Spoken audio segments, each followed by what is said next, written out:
Good morning, children. Welcome to the class. So, children, in April month, we had discussed about chapter number 1, computer basics. So that type chapter I will recall in this 1 or 2 days. I will give the brief description of this chapter. Please go through this video, and then if you are having any doubt, then ask to me. So first we'll start chapter number 1, computer basic, introduction. So introduction of computer basics means nowadays we are using a computer in all the fields that you are knowing, and how it is very useful for us also. So introduction: in today's world we are surrounded by computers. Almost all of us are involved with computers on a daily basis. We have become completely dependent on them, but it at work, in our homes, or at public places that you are knowing, we are using computer in all the fields. So it is means we completely dependent on a computer. So while doing the work, or in home also, in public place also, so computers have not only made our lives easier, but have also enabled humans to achieve goals beyond anybody's imaginations. So the term computer is derived from the word compute. Means the term computer means it is a derived word known as the compute, which means to calculate. A computer is an electronic device used for calculations and controlling operations. A computer is basically a data processing device. A data means the facts and figures, and the computer process give the data to give meaningful information. So what do you mean by this? It is used. Computer means derived from the word compute, and it means to calculate. So computer is an electronic device. It is used for calculation. And controlling operations. Means first we are using the computer. On that time it is used for calculation and controlling the operators that you are knowing. So it means that a computer is basically data processing device. Data processing device means which, if we are giving the facts and figures to computer, it means it's data. Then it process through the processing device, and then it shows the information, meaningful information. How it works? A computer system work on the principle of input-output process. It is IPO cycle. In this cycle, the computer system receives input from the data and instructions, process the data on the basis of the instructions, and display the processed data, which is now referred as the information as output. So IPO cycle, how it works? IPO cycle, you are entering some digits. Suppose if you are entering 2 plus 2 in your computer, and if you want the result of 2 plus 2. So 2 plus 2 means here 2 plus 2 is data.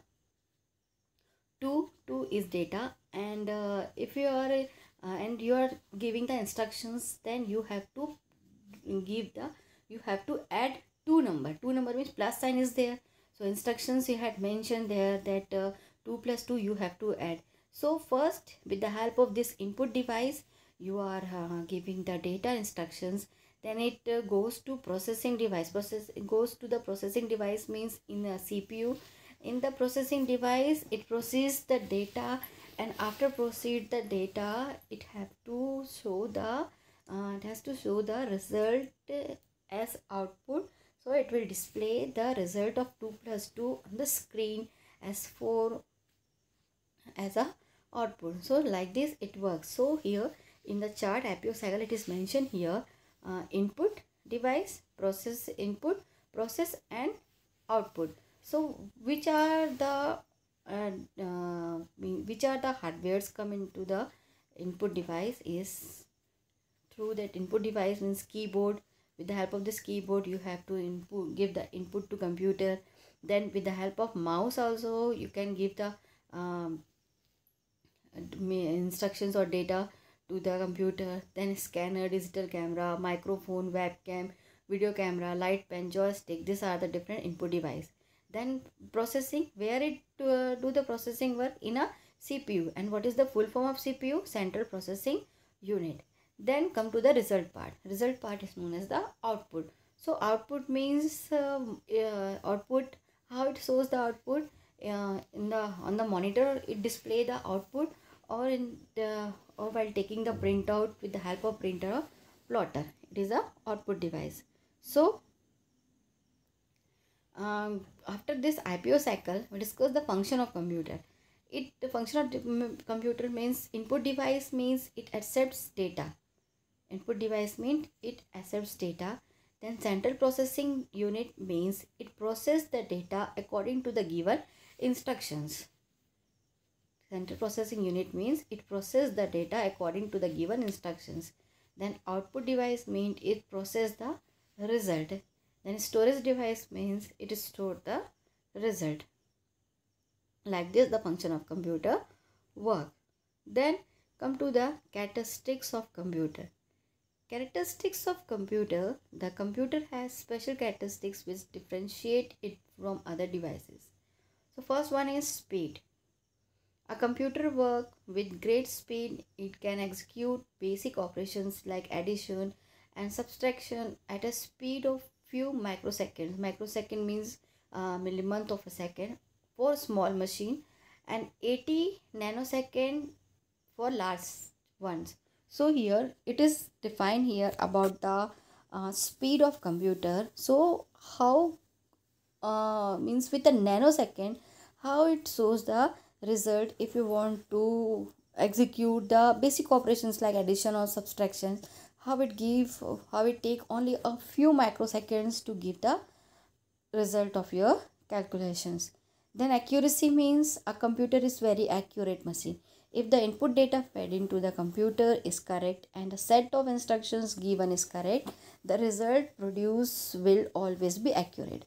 So accuracy means if you are giving a input in a proper way, if you are giving a proper input to the computer, so it will give you the accurate answer of your input which you had given. Then high storage capacity. A computer has very large memory. It can store huge amounts of data in very small space. This can be retrieved instantly and correctly when desired.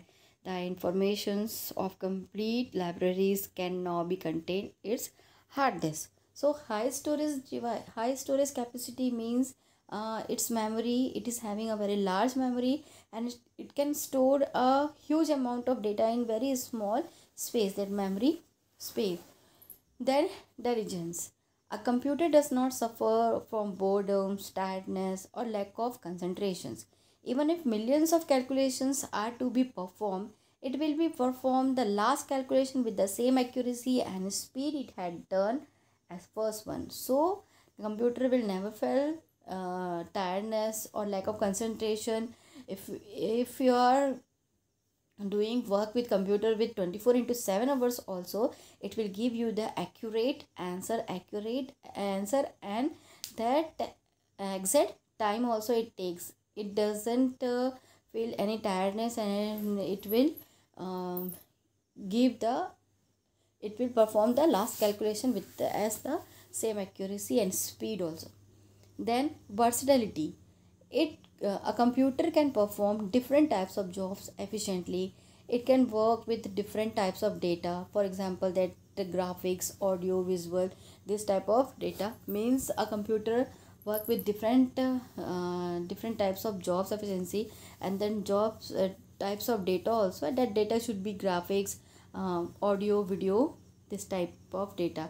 Then reliability. The performance of computer can be measured in terms of reliability. Reliability means that the ability to perform standard operations without any failure. Computer have built-in diagnosis capabilities which help in continuous monitoring of the system. So the performance of this means computer can be measured in terms of reliability, and reliability the means it perform the standard operations without any failure. It works. Then multitasking. A computer can perform multiple tasks simultaneously with ease. For example, it can be used to draft a letter, play music and print a document simultaneously. So multitasking means if you are working in computer, so if you want to write some letter or write some stories, so you are opening the Microsoft Word. If you want to listen some music, so that time that only time you are opening the MP3 player. And if you want to do some artwork, means if you want to draw some paint work, so you are opening that paint brush also. So if you are working with different windows, so it is a multitasking, that you are listening the music, you are giving the printout for your document to your document page. And if you are means drafting the letter, writing the letter. Then connectivity, two or more computers can be connected together. This provides sharing of data and resources and communications across distance. So connectivity means that it allowed to connect one computer to another, and it easy to connect with one computer to another computer, and it is easy to work with it, because it is easy to share all the resources, all the contents if you want to resource. And it is easy to communicate also with each other if you are in the long distance also. So student, up to here go through it. If you are having any doubt, then ask. Next topic we'll discuss in the next class. Thank you.